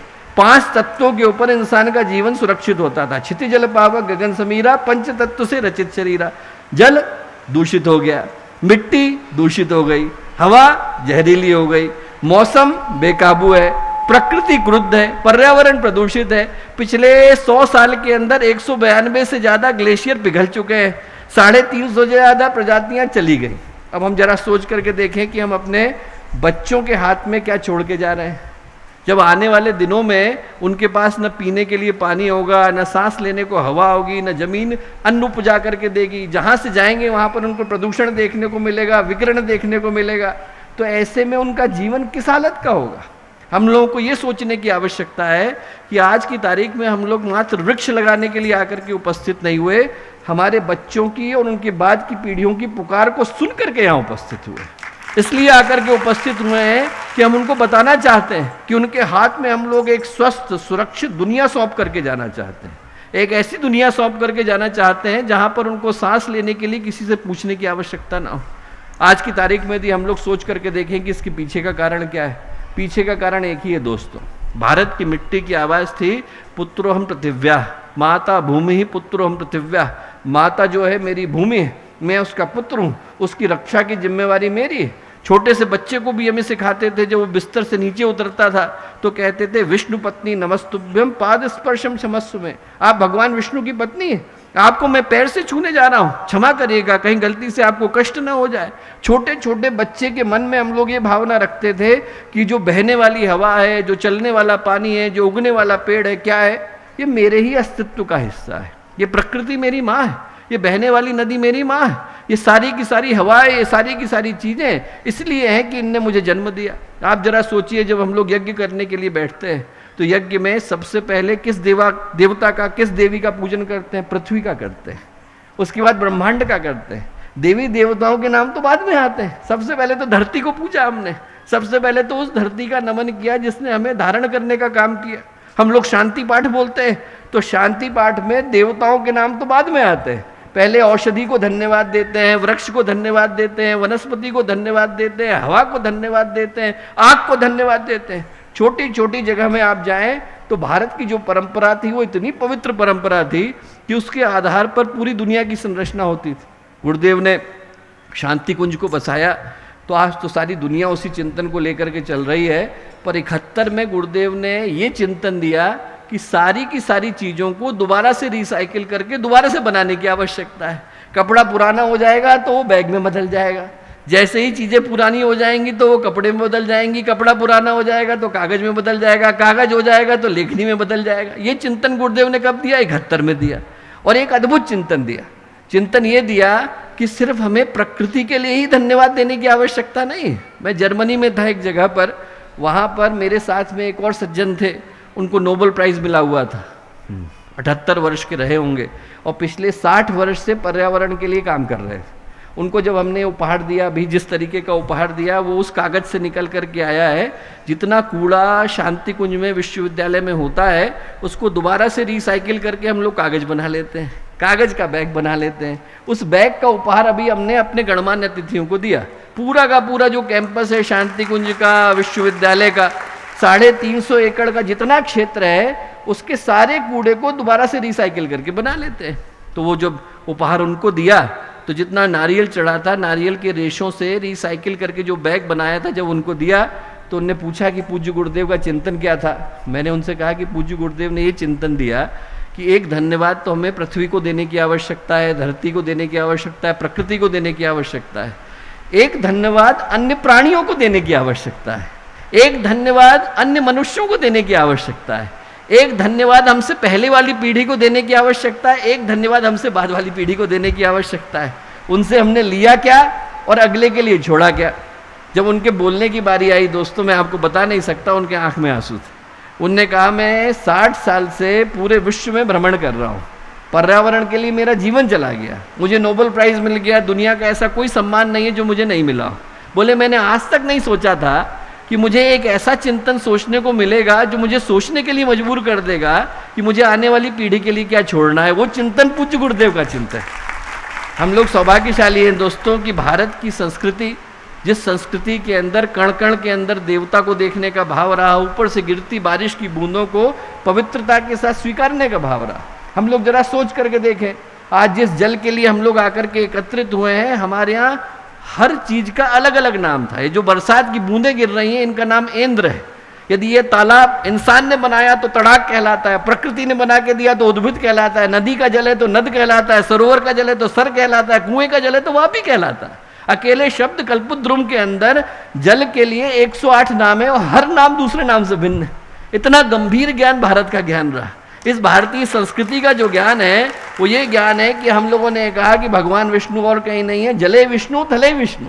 भगवान विष्णु इसी जल के अंदर विद्यमान है जो ऊपर से बरसता आ रहा है। हमारी संस्कृति की पुकार थी कि हमारे देवता, हमारे भगवान कण कण के अंदर विद्यमान है, प्रकृति के रूप में विद्यमान है। वो प्रकृति आज प्रदूषित हो गई। प्रश्न हमारे लिए लेकर के आई है कि आने वाली पीढ़ी के हाथ में हम किस तरह की दुनिया छोड़ करके जाना चाहते हैं। स्वस्थ हवा छोड़ के जाना चाहते हैं, स्वच्छ जल छोड़ के जाना चाहते हैं, अच्छी धरती छोड़ करके जाना चाहते हैं, उपजाऊ भूमि छोड़ करके जाना चाहते हैं। यदि छोड़ करके जाना चाहते हैं तो संकल्प को पूरा करने के लिए आज का दिन है। दोस्तों, हम लोग यहाँ आकर के बैठे क्योंकि हमारी मध्य प्रदेश की शाखा के प्रति हम लोगों का जितना गर्व और गौरव है उतना शायद ही किसी और शाखा के प्रति। ये एक अद्भुत बात, 300 की 300 पहाड़ियों को उन लोगों ने हरा करके दिखा दिया। 96,000 तो अकेले खरगोन के जिले में लगे। यदि आप पूरे मध्य प्रदेश को गिनेंगे तो करोड़ों की संख्या में पहुंच जाते हैं। अभी पिछले दिनों में किसी ने रिसर्च करके दिखाया कि जिस तारीख से वृक्ष गंगा अभियान गायत्री परिवार का शुरू हुआ तब भारत का कार्बन उत्सर्जन क्या था, और जिस तारीख को आज चल रहा है तो भारत का कार्बन उत्सर्जन क्या है। भारत के कार्बन उत्सर्जन को 1/3 से ज्यादा कम करने का काम अकेले गायत्री परिवार ने किया। आप जरा सोच के देख। और जब उस मैप को उठा करके देखते हैं कि उस मैप में देखते हैं कि आज से 12 साल पहले क्या था और आज की तारीख में क्या है, तो आप पाते हैं कि सारा अलीराजपुर का क्षेत्र, बुरहानपुर का क्षेत्र, सेंधवा का क्षेत्र, खरगोन का क्षेत्र, मंदसौर का क्षेत्र, मालवा, निमाड़ से लेकर जबलपुर तक का क्षेत्र पूरा का पूरा हरा है। किसके कारण हरा है? गायत्री परिवार के कारण हरा है। दोस्तों, आज हम लोग एक सौभाग्य का हिस्सा बनने जा रहे हैं। आज का दिन हम लोगों के लिए पुकार लेकर के आया कि हम लोग यहाँ वृक्ष के रूप में एक उपहार आने वाली पीढ़ी के हाथ में सौंपना चाहते हैं। आप में से प्रत्येक व्यक्ति जो आज यहाँ इस संकल्प का हिस्सा बनने के लिए आकर के उपस्थित हुआ, मैं आप में से प्रत्येक को नमन करता हूँ, आप में से प्रत्येक का अभिवादन करता हूँ, सभी को अभिनंदन करता हूँ, क्योंकि आप लोग एक ऐसी पवित्र ऊर्जा का प्रतिनिधि प्रमाण आज बनने जा रहे हैं जिसका गवाही, जिसकी आने वाले समय में जितनी पीढ़ियां हैं वो जितना आपको धन्यवाद देंगी उतना कम पड़ेगा। आज का दिन निश्चित रूप से उस सौभाग्य को लेकर के आया। क्योंकि बाहर बारिश का मौसम हो चला है तो मैं बहुत ज़्यादा बातें नहीं कहूँगा, बस एक कहानी सुना करके अपनी बात को समाप्त करूँगा। और वो कहानी जो है माता अहिल्याबाई की है, इसी भूमि की है। माता अहिल्याबाई का जीवन बहुत ज़्यादा हद तक एक युद्ध की स्थिति से निपटने के लिए गया। बहुत अल्प आयु में, 29 वर्ष की आयु में ही उनको राज्य की बागडोर मिल गई थी और उसी समय में उनको लंबे समय तक युद्ध करना पड़ा, बहुत सारे साम्राज्यों के साथ भिड़ना पड़ा और इस पूरे क्षेत्र को एक लंबे संग्राम के बाद और लंबे विग्रह के बाद वो स्थिर कर पाई। और उनका एक अद्भुत स्वरूप था, पूरे ही राज्य की माता थी। उनका मन बहुत था कि मैं गीता को पढ़ूं। तो एक दिन उनने अपने पुरोहित जी को बुलाया, बोले ऐसा करिए पंडित जी, अब मैं बहुत समय से चाहती थी कि गीता को पढ़ूं, पढ़ नहीं पाई। अब मेरा मन है कि गीता को पढ़ूं, पर गीता को पढ़ने के लिए समय लगेगा। एक अच्छा तरीका ये होगा कि आप रोज आइए, गीता का एक श्लोक बोलिए, दिन भर मैं उस पर चिंतन करूंगी, मनन करूंगी, तो हो सकता है 2 वर्ष में मुझे गीता याद हो जाए। उन्होंने कहा बिल्कुल महारानी। अगले दिन जो है पंडित जी गीता लेकर के आ गए। उनने पहला श्लोक बोला, बोले धृतराष्ट्रवाच धर्म क्षेत्रे कुरुक्षेत्रे संवेदा युयुत्सव मामकः पांडवाश्चैव किम कुर्वत संजय। धर्म क्षेत्र में, कुरुक्षेत्र में मेरे बच्चे, पांडु के बच्चे क्या कर रहे हैं बता। इतना बोलना था कि माता अहिल्या बोली आगे बोलने की जरूरत नहीं है, मुझे गीता समझ में आ गई। क्या बोल रही महारानी? बोले अभी तो गीता शुरू ही नहीं हुई। गीता के जो मूल नायक हैं वो भगवान कृष्ण है, वो तो दूसरे अध्याय में बोलेंगे।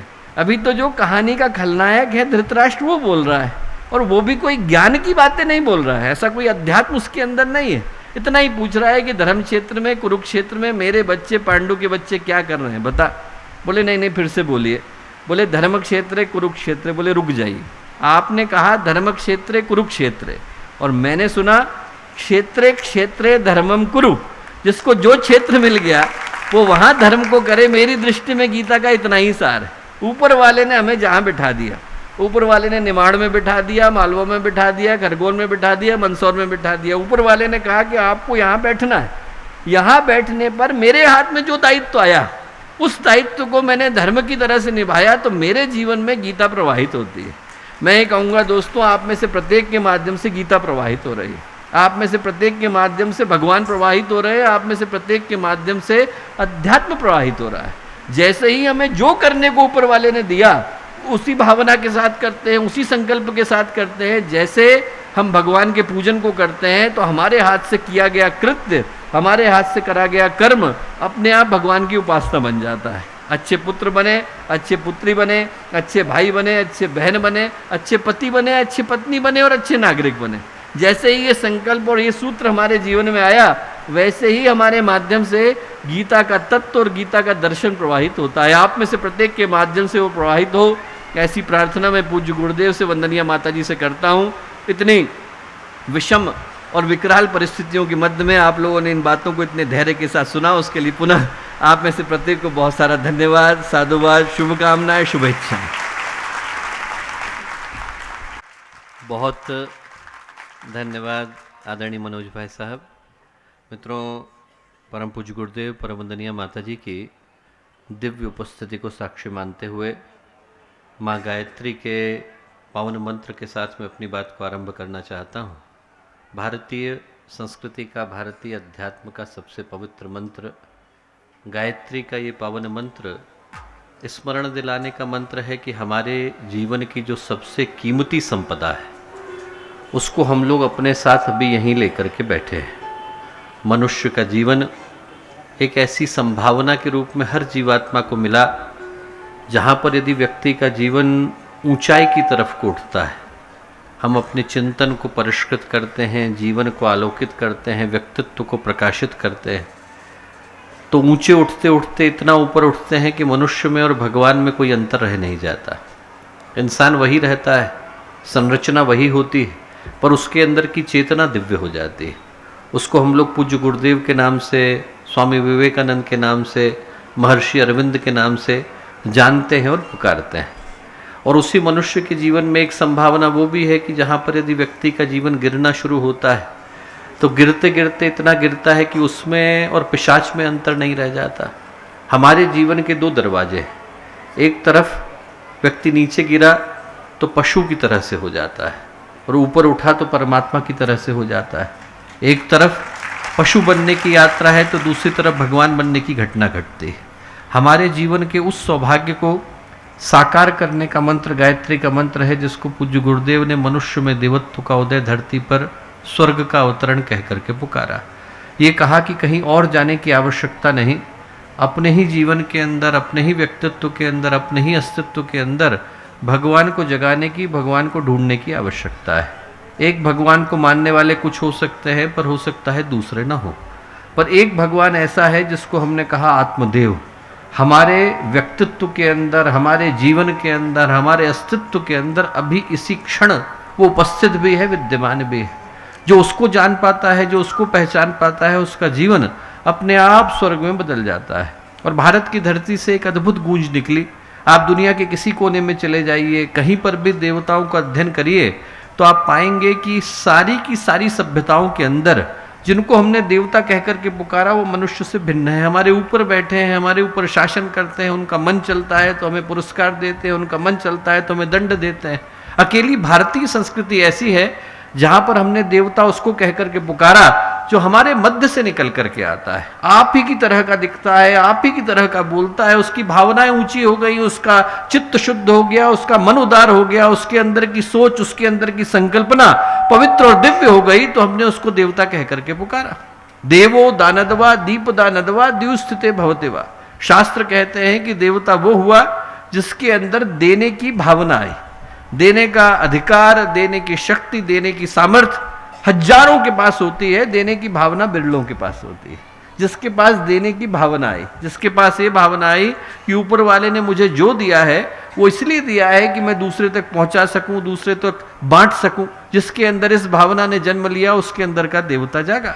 संत तुकाराम की परीक्षा लेने के लिए भगवान शिव आए, भगवान विष्णु आए। छोटी सी झोपड़ी में रहते थे, दरवाजा खटखटाया, पहले भगवान विष्णु ने खटखटाया, बोला अंदर आ जाए। उनने कहा आ जाइए, पर हमारी झोपड़ी छोटी है, इसमें एक व्यक्ति लेट सकता है, दो बैठ सकते हैं, बैठने में तकलीफ ना हो तो अंदर आ जाइए। अंदर आ गए, भगवान विष्णु ने घुटने मोड़ लिए, तुकाराम ने घुटने मोड़ लिए, 3 घंटे गुजर गए। 3 घंटे गुजरने के बाद भगवान शिव आए, दरवाजा खटखटाया, अंदर आ जाए।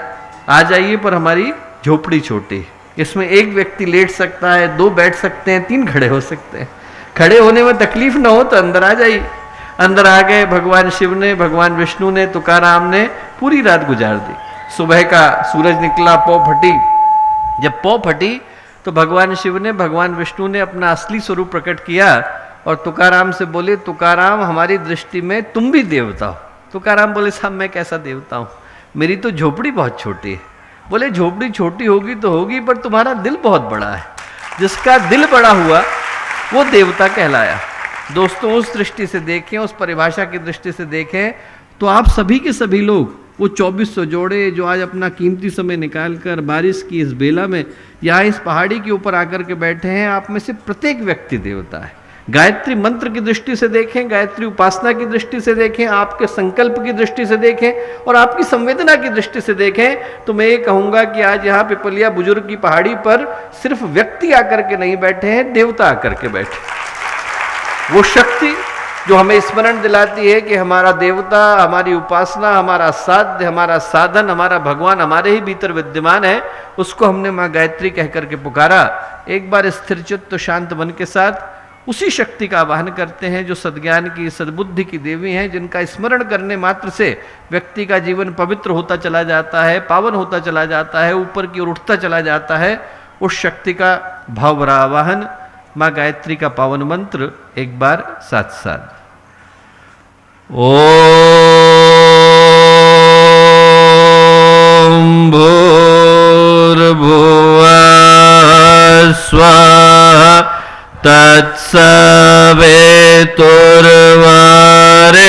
तत्सवितुर्वरेण्यं भर्गो देवस्य धीमहि धियो यो नः प्रचोदयात्।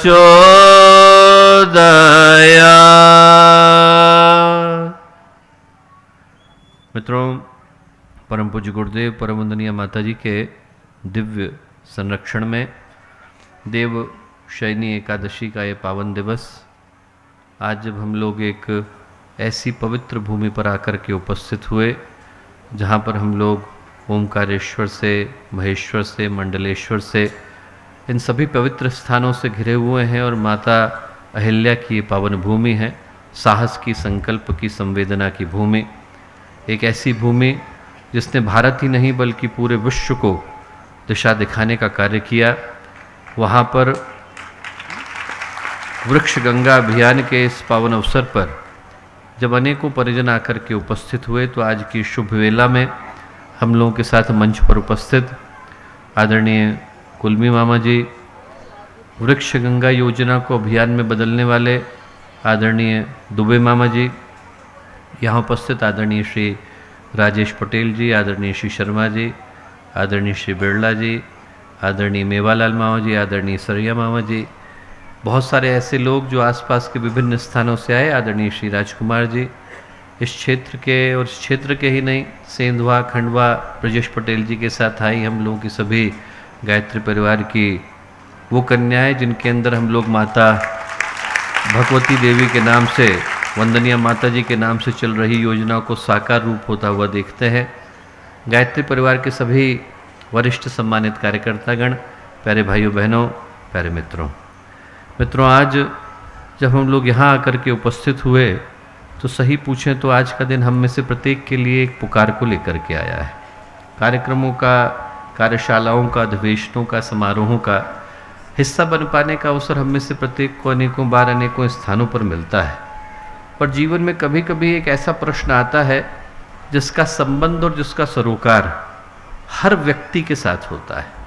हम लोग जरा सोच करके देखें कि ये हवा जिसके बगैर हम लोगों का अस्तित्व संभव नहीं, यदि ये बहने से मना कर दे, वो पानी जिसके ऊपर हम लोगों का जीवन पूरी तरह से निर्भर है, वो हम लोगों को मिलने से मना कर दे, वो धरती जो हमें अन्न उपजा करके देती है, जिसके आधार पर व्यक्ति का जीवन, व्यक्ति का अस्तित्व सुरक्षित हो पाता है, वो जहरीला हो जाए, दूषित हो जाए, विकृत हो जाए, तो उसका प्रभाव एक व्यक्ति, एक परिवार पर पड़ने वाला नहीं है।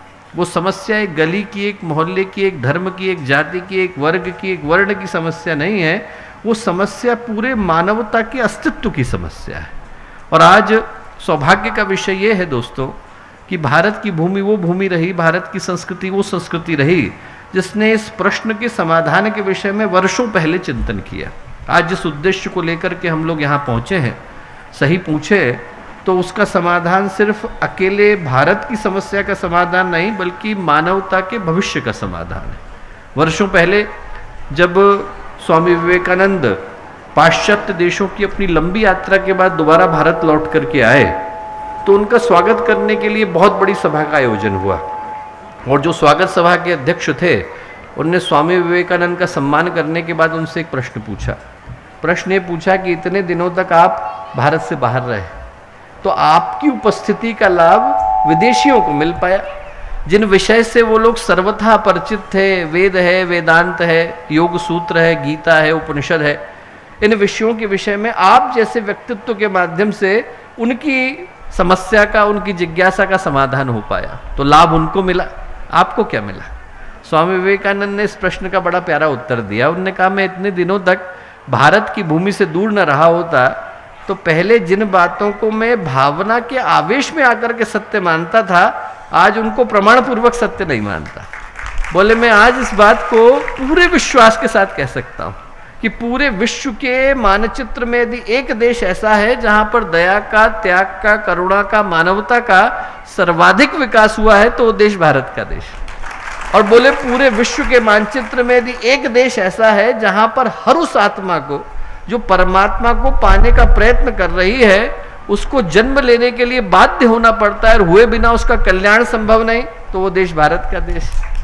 और उस देश से वो बोले आज नहीं तो कल ज्ञान की, विज्ञान की वो धाराएं फिर से बहेंगी जो अपने प्रकाश से पूरे विश्व को आलोकित करेंगी, आंदोलित करेंगी, उज्ज्वलित करेंगी। और उस दिन के लिए पूरे विश्व को आज से ही भारत का ऋणी होने की आवश्यकता है। हम लोग जरा सोच करके देखें कि भारत की भूमि वो भूमि रही दोस्तों जहां से उन समाधान के स्वरों ने जन्म लिया जो आज पूरे विश्व को दिशा दिखाते नजर आते हैं। एक अद्भुत चिंतन भारत की भूमि से निकला और वो चिंतन ये निकला कि जितनी सृष्टि है, जहां तक आपकी दृष्टि जाती है, जहां तक दृष्टि नहीं जाती है, वो 5 ही तत्वों से निकल करके आई। 5 महाभूत है, 5 तन्मात्रा है, उनसे इस पूरे विश्व का निर्माण हुआ। क्षिति जल पावक गगन समीरा, 5 तत्व से रचित शरीरा। 5 तत्व से शरीर बन गए। आसमान में जाकर के बैठे तो दिशाएं बन गए, हाथ के अंदर उतरे तो योग तत्व मुद्रा विज्ञान बन गए, शरीर के अंदर उतरे तो आयुर्वेद बन गए, दिशाओं में जाकर के बैठे तो प्राकृतिक चिकित्सा बन गए। उन्हीं 5 तत्वों से इस पूरी सृष्टि का निर्माण हुआ। और आज की समस्या क्या है? आज की समस्या यह है दोस्तों कि उन 5 तत्वों के अंदर असंतुलन आ गया है। अकेले जल को यदि हम लोग उठा करके देखें तो इस धरती का 71% हिस्सा पूरी तरह से जल है, बह भी रहा है, ऊपर से बरस भी रहा है। वो जो 71% हिस्सा है उसमें से 2% ही हमारे हिस्से का है, क्योंकि बाकी का सब खारा पानी है। जो मीठा जल जिसको बोलते हैं, जिसको हम पी सकते हैं, इस्तेमाल कर सकते हैं, वो कितना है? 2%। और 2% में से भी 1% इंसान को उपलब्ध है। 1% में से बाकी का सारा हिस्सा ग्लेशियर में जाकर के बैठ गया है। हम लोग दोस्तों सौभाग्यशाली है कि आज भगवान इंद्र भी ऊपर से आकर के आपके इस आयोजन के ऊपर वर्षा स्वयं करने के लिए आए।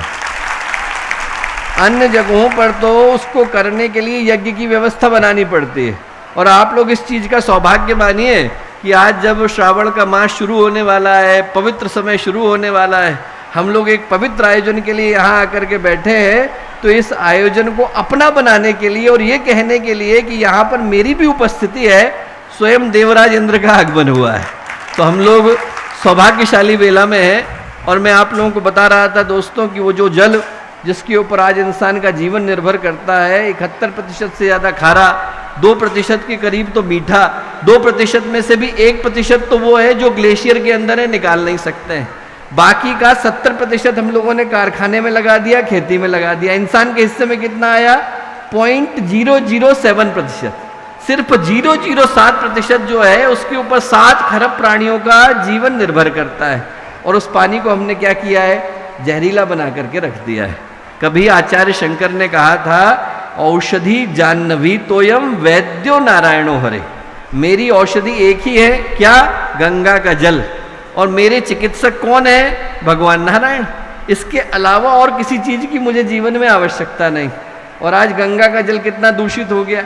हम लोग जाते हैं, जब कानपुर के आगे बढ़ते हैं तो वहाँ पर पानी के अंदर इतना क्रोमियम आके गिर रहा है कि इंसान को छोड़ दीजिए, बंदर को कैंसर हो रहा है। वो पानी इतना जहरीला हो गया, हमारी आंखों के सामने पानी जहरीला हो गया, जहरीला भी हो गया, चला भी गया। आज पानी जहरीला है, हवा जहरीली। जब दिल्ली के अंदर वायु प्रदूषण आया तो वहाँ पर जो हानि पहुँचाने वाले तत्व थे वो सामान्य से 134% ज़्यादा थे। कितने ज़्यादा थे? 134%। 8-8 साल के बच्चे के फेफड़े उस व्यक्ति के बराबर हो रहे हैं जो पिछले 20 साल से सिगरेट पी रहा है। उसका कसूर नहीं, उस बच्चे ने तो सिगरेट पी नहीं, कारखाने भी नहीं लगाए, उसने आसमान के अंदर धुआं भी नहीं छोड़ा है, पर 20 साल के व्यक्ति को जो 20 साल से सिगरेट पी रहा है उसके फेफड़े जैसे होते हैं वैसे 8-8 साल के बच्चे के हो रहे हैं। 20 लाख बच्चे अकेले दिल्ली के अंदर ऐसे हैं दोस्तों जिनका जीवन अब जीने योग्य नहीं रह गया है। युद्ध से, आतंकवाद से उतने बच्चे नहीं मर रहे, उतने लोग नहीं मर रहे जितने अकेले वायु प्रदूषण से मर जाते हैं। 5 तत्वों में से जल को हमने दूषित कर दिया, हवा को जहरीला कर दिया, मिट्टी को जहरीला कर दिया। मिट्टी के अंदर अभी थोड़े दिन पहले जब वैज्ञानिकों ने परीक्षण करके देखा तो उन्होंने पाया कि इतना ज़्यादा आर्सेनिक मिट्टी के अंदर है कि 30-30 साल के व्यक्ति के घुटनों में दर्द शुरू हो गया है। आप जरा सोच करके देखिए, छोटी छोटी जगह पर जा करके देखिए। आज भी भारत का जो आम आदमी है और सामान्य इंसान है वो अपने जीवन को संयम के साथ जीता है, अनुशासन के साथ जीता है। फिर क्या कारण है कि 40-40 साल के व्यक्ति को हार्ट अटैक आ रहा है? क्या कारण है कि 45-45 साल के व्यक्ति के घुटनों में वही दर्द शुरू हो जाता है जो कभी 80 साल की उम्र में शुरू हुआ करता था? क्योंकि मिट्टी के अंदर जहर आ गया। जो बारिश ऊपर से हो रही है वो 35% जहरीली। इतना सल्फर पिछले 40 सालों के अंदर हम लोगों ने आसमान के अंदर उछाल करके भर दिया कि जो बारिश होती है उसके अंदर सामान्य से 30 गुना ज़्यादा सल्फर विद्यमान है। जो बिल्डिंगें होती हैं उनकी उम्र 3 गुना कम हो जाती है। जब बिल्डिंगों की उम्र 3 गुना कम हो गई तो इंसान की कितनी कम होगी? आप जरा सोच करके देखो, जब बिल्डिंगें जो 100 साल के लिए बनती थी उनको 30 साल के बाद दोबारा बनाना पड़ता था, तो इंसान की क्या हालत होती हो? हम लोग जरा सोच के देखें। 5 तत्वों के ऊपर इंसान का जीवन सुरक्षित होता था। क्षिति जल पावक गगन समीरा, 5 तत्व से रचित शरीरा। जल दूषित हो गया, मिट्टी दूषित हो गई, हवा जहरीली हो गई, मौसम बेकाबू है, प्रकृति क्रुद्ध है, पर्यावरण प्रदूषित है। पिछले 100 साल के अंदर 192 से ज़्यादा ग्लेशियर पिघल चुके हैं, 350 से ज़्यादा प्रजातियां चली गई। अब हम जरा सोच करके देखें कि हम अपने बच्चों के हाथ में क्या छोड़ के जा रहे हैं। जब आने वाले दिनों में उनके पास न पीने के लिए पानी होगा, न सांस लेने को हवा होगी, न जमीन अन्न उपजा करके देगी, जहाँ से जाएंगे वहाँ पर उनको प्रदूषण देखने को मिलेगा, विकिरण देखने को मिलेगा, तो ऐसे में उनका जीवन किस हालत का होगा? हम लोगों को ये सोचने की आवश्यकता है कि आज की तारीख में हम लोग मात्र वृक्ष लगाने के लिए आकर के उपस्थित नहीं हुए, हमारे बच्चों की और उनके बाद की पीढ़ियों की पुकार को सुन करके यहाँ उपस्थित हुए। इसलिए आकर के उपस्थित हुए हैं कि हम उनको बताना चाहते हैं कि उनके हाथ में हम लोग एक स्वस्थ सुरक्षित दुनिया सौंप करके जाना चाहते हैं। एक ऐसी दुनिया सौंप करके जाना चाहते हैं जहाँ पर उनको सांस लेने के लिए किसी से पूछने की आवश्यकता ना हो। आज की तारीख में यदि हम लोग सोच करके देखें कि इसके पीछे का कारण क्या है, पीछे का कारण एक ही है दोस्तों। भारत की मिट्टी की आवाज़ थी, पुत्रोहम पृथिव्या, माता भूमि ही पुत्रोहम पृथिव्या। माता जो है मेरी भूमि है, मैं उसका पुत्र हूँ, उसकी रक्षा की जिम्मेवारी मेरी है। छोटे से बच्चे को भी हमें सिखाते थे, जब वो बिस्तर से नीचे उतरता था तो कहते थे विष्णु पत्नी नमस्तुभ्यम पाद स्पर्शम क्षमस्व में। आप भगवान विष्णु की पत्नी है, आपको मैं पैर से छूने जा रहा हूँ, क्षमा करिएगा, कहीं गलती से आपको कष्ट ना हो जाए। छोटे छोटे बच्चे के मन में हम लोग ये भावना रखते थे कि जो बहने वाली हवा है, जो चलने वाला पानी है, जो उगने वाला पेड़ है, क्या है? ये मेरे ही अस्तित्व का हिस्सा है। ये प्रकृति मेरी माँ है, ये बहने वाली नदी मेरी माँ है, ये सारी की सारी हवाएं, ये सारी की सारी चीज़ें इसलिए हैं कि इनने मुझे जन्म दिया। आप जरा सोचिए, जब हम लोग यज्ञ करने के लिए बैठते हैं तो यज्ञ में सबसे पहले किस देवता का, किस देवी का पूजन करते हैं? पृथ्वी का करते हैं। उसके बाद ब्रह्मांड का करते हैं। देवी देवताओं के नाम तो बाद में आते हैं। सबसे पहले तो धरती को पूजा हमने, सबसे पहले तो उस धरती का नमन किया जिसने हमें धारण करने का काम किया। हम लोग शांति पाठ बोलते हैं तो शांति पाठ में देवताओं के नाम तो बाद में आते हैं। पहले औषधि को धन्यवाद देते हैं, वृक्ष को धन्यवाद देते हैं, वनस्पति को धन्यवाद देते हैं, हवा को धन्यवाद देते हैं, आग को धन्यवाद देते हैं। छोटी छोटी जगह में आप जाएं तो भारत की जो परंपरा थी वो इतनी पवित्र परंपरा थी कि उसके आधार पर पूरी दुनिया की संरचना होती थी। गुरुदेव ने शांति कुंज को बसाया, तो आज तो सारी दुनिया उसी चिंतन को लेकर के चल रही है।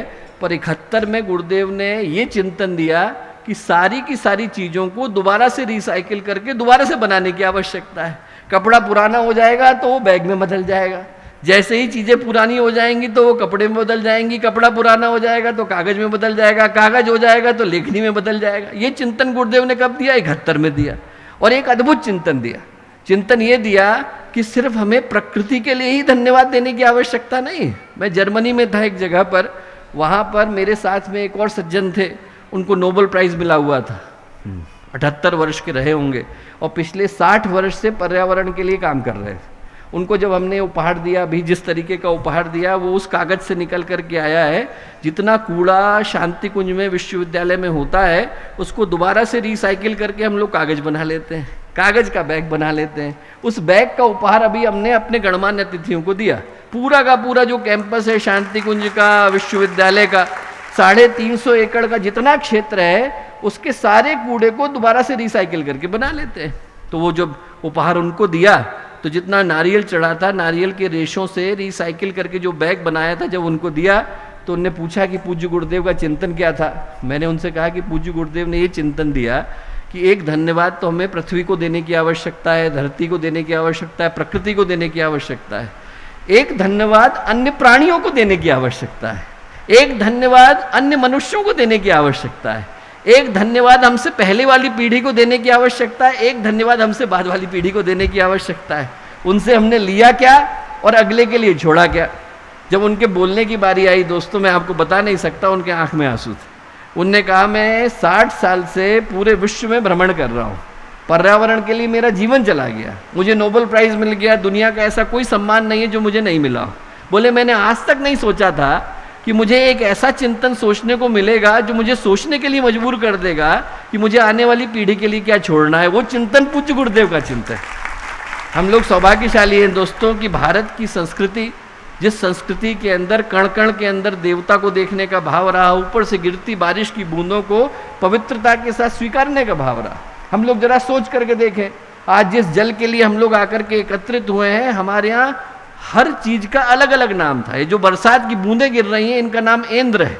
यदि ये तालाब इंसान ने बनाया तो तड़ाक कहलाता है, प्रकृति ने बना के दिया तो उद्भिद कहलाता है, नदी का जल है तो नद कहलाता है, सरोवर का जल है तो सर कहलाता है, कुएं का जल है तो वापी कहलाता है। अकेले शब्द कल्पद्रुम के अंदर जल के लिए 108 नाम है और हर नाम दूसरे नाम से भिन्न है। इतना गंभीर ज्ञान भारत का ज्ञान रहा। इस भारतीय संस्कृति का जो ज्ञान है वो ये ज्ञान है कि हम लोगों ने कहा कि भगवान विष्णु और कहीं नहीं है, जले विष्णु थले विष्णु। भगवान विष्णु इसी जल के अंदर विद्यमान है जो ऊपर से बरसता आ रहा है। हमारी संस्कृति की पुकार थी कि हमारे देवता, हमारे भगवान कण कण के अंदर विद्यमान है, प्रकृति के रूप में विद्यमान है। वो प्रकृति आज प्रदूषित हो गई। प्रश्न हमारे लिए लेकर के आई है कि आने वाली पीढ़ी के हाथ में हम किस तरह की दुनिया छोड़ करके जाना चाहते हैं। स्वस्थ हवा छोड़ के जाना चाहते हैं, स्वच्छ जल छोड़ के जाना चाहते हैं, अच्छी धरती छोड़ करके जाना चाहते हैं, उपजाऊ भूमि छोड़ करके जाना चाहते हैं। यदि छोड़ करके जाना चाहते हैं तो संकल्प को पूरा करने के लिए आज का दिन है। दोस्तों, हम लोग यहाँ आकर के बैठे क्योंकि हमारी मध्य प्रदेश की शाखा के प्रति हम लोगों का जितना गर्व और गौरव है उतना शायद ही किसी और शाखा के प्रति। ये एक अद्भुत बात, 300 की 300 पहाड़ियों को उन लोगों ने हरा करके दिखा दिया। 96,000 तो अकेले खरगोन के जिले में लगे। यदि आप पूरे मध्य प्रदेश को गिनेंगे तो करोड़ों की संख्या में पहुंच जाते हैं। अभी पिछले दिनों में किसी ने रिसर्च करके दिखाया कि जिस तारीख से वृक्ष गंगा अभियान गायत्री परिवार का शुरू हुआ तब भारत का कार्बन उत्सर्जन क्या था, और जिस तारीख को आज चल रहा है तो भारत का कार्बन उत्सर्जन क्या है। भारत के कार्बन उत्सर्जन को 1/3 से ज्यादा कम करने का काम अकेले गायत्री परिवार ने किया। आप जरा सोच के देख।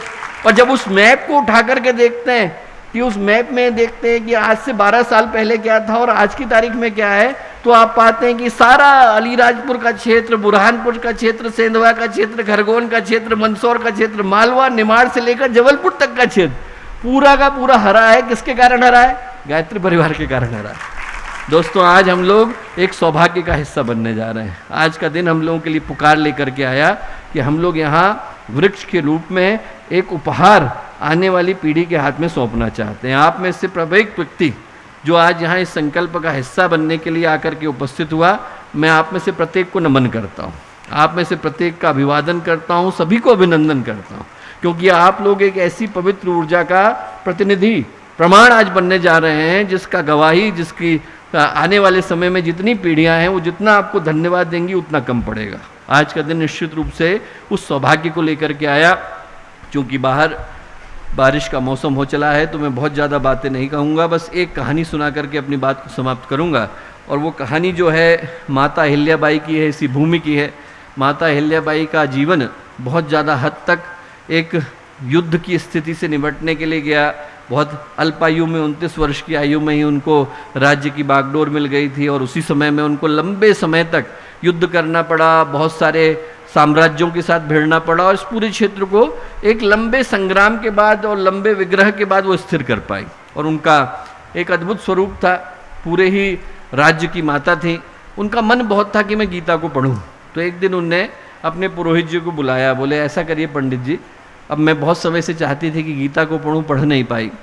अब मेरा मन है कि गीता को पढ़ूं, पर गीता को पढ़ने के लिए समय लगेगा। एक अच्छा तरीका ये होगा कि आप रोज आइए, गीता का एक श्लोक बोलिए, दिन भर मैं उस पर चिंतन करूंगी, मनन करूंगी, तो हो सकता है 2 वर्ष में मुझे गीता याद हो जाए। उन्होंने कहा बिल्कुल महारानी। अगले दिन जो है पंडित जी गीता लेकर के आ गए।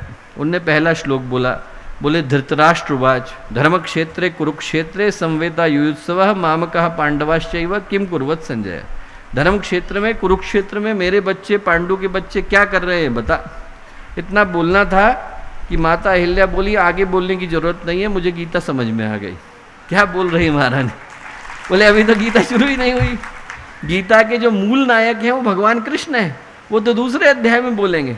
अभी तो जो कहानी का खलनायक है धृतराष्ट्र, वो बोल रहा है, और वो भी कोई ज्ञान की बातें नहीं बोल रहा है, ऐसा कोई अध्यात्म उसके अंदर नहीं है। इतना ही पूछ रहा है कि धर्म क्षेत्र में, कुरुक्षेत्र में मेरे बच्चे, पांडु के बच्चे क्या कर रहे हैं बता।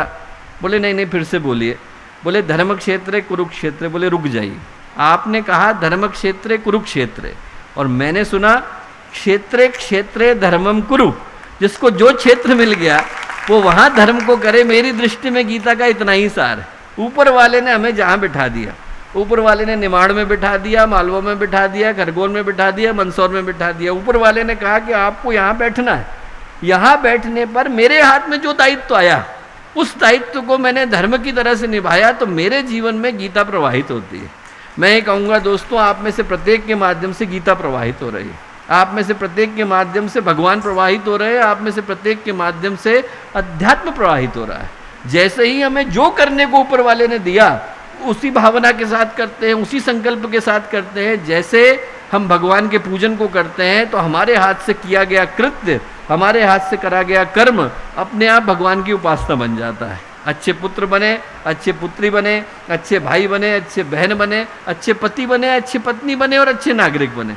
जैसे ही ये संकल्प और ये सूत्र हमारे जीवन में आया, वैसे ही हमारे माध्यम से गीता का तत्व और गीता का दर्शन प्रवाहित होता है। आप में से प्रत्येक के माध्यम से वो प्रवाहित हो, ऐसी प्रार्थना मैं पूज्य गुरुदेव से, वंदनीय माता जी से करता हूँ। इतनी विषम और विकराल परिस्थितियों के मध्य में आप लोगों ने इन बातों को इतने धैर्य के साथ सुना, उसके लिए पुनः आप में से प्रत्येक को बहुत सारा धन्यवाद, साधुवाद, शुभकामनाएं, शुभेच्छाएं।